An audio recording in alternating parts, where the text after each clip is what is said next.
Hi, I'm Paul Darley, and thanks for tuning into our November issue of Inside Darley. Coming to you here on Tuesday, November 3rd, Election Day, of course. And boy, I'll tell you, I think we're all ready for these elections to be over with. And hopefully we as a country can coalesce regardless of who are elected as our country's leaders. But, for those of you in the fire service, you'll probably take a lot of interest in our third quarter results came out from FAMA on new fire truck orders during the last quarter. That's the third quarter of 2020. And they were exactly 25% under the third quarter of 2019. And that's exactly the same decrease that we saw in the second quarter. So very interesting to see, and about probably where most people anticipated. One of the areas as you look at is we are seeing the number of large orders is down pretty significantly, an indication that perhaps major cities who are really being hit by the COVID crisis for all sorts of reasons, are really leading that decrease, and maybe we're not seeing it quite as much hitting the suburban areas and the volunteer departments. But some interesting information there. And we've actually attached for our pump customers, if you can go to this link here, or the cover letter here, there's a link to take our 2020 pump customer survey. If you have time, we'd love to have you take that. We've got a gift coming your way if you fill that out. As you're trying to figure out where this is all going, the next three articles that we've attached for you here, the first two are from McKinsey, who we've been working really closely with during this period. And one talks about agility. One's called 2 Traits for Successfully Managing Through the COVID Crisis. And the first one talks about the importance of agility and curiosity.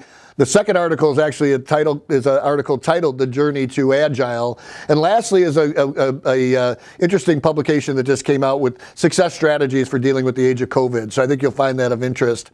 As you're probably aware, next Wednesday, November 11th, is Veterans Day. It has a real important purpose here at Darley in light of our defense business, which really goes back to World War II. But today is almost 80% of our business. We'll sell over $500 million or $500 million to our defense customers in 2020 alone, and it's certainly a very aggressive part of our business. And roughly 1/3 of our employees today are veterans, so we thank them for their service. And I'll tell you, there's so much we can learn from all veterans as well as our active military today. And as we look at, if you're interested in selling more and more to the government, if you're a distributor or whatever, you might take interest in this fifth article, which is attached on it's put out by NDIA, which is a National Defense Industry Association. I serve on the Great Lakes chapter board, but it's titled "Selling to the Federal Government," and gives you some tips there.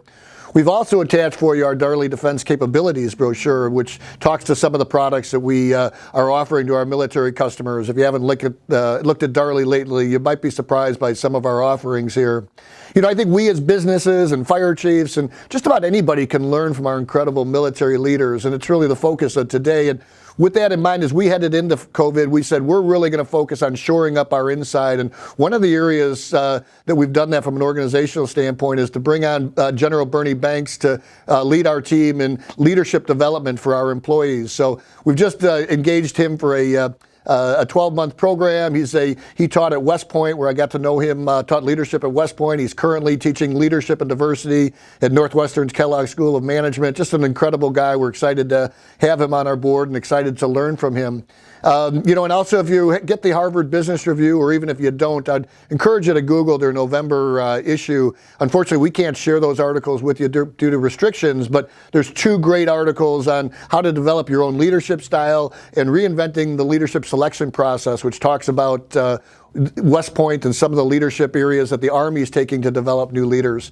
And I'll tell you, we've also flooded this attachment here with 6 other articles from military leaders that, from the Secretary of Defense to, a task force report on where the United States Department of Defense is going in 2021, a CEO article, CEO Magazine article on mitigating risks in challenging environments, and that's by learning from our military, and some other things on balance relative from the Army Chief of Staff, who talks about the importance of work-life balance. And Dwight D. Eisenhower was actually called the Balancer-in-Chief. We've got an article from him too, as well as the Stockdale Paradox. So hey, thanks for tuning into this issue of Inside Darley. If there's anything we can be doing to support you, we hope you'll reach out to us.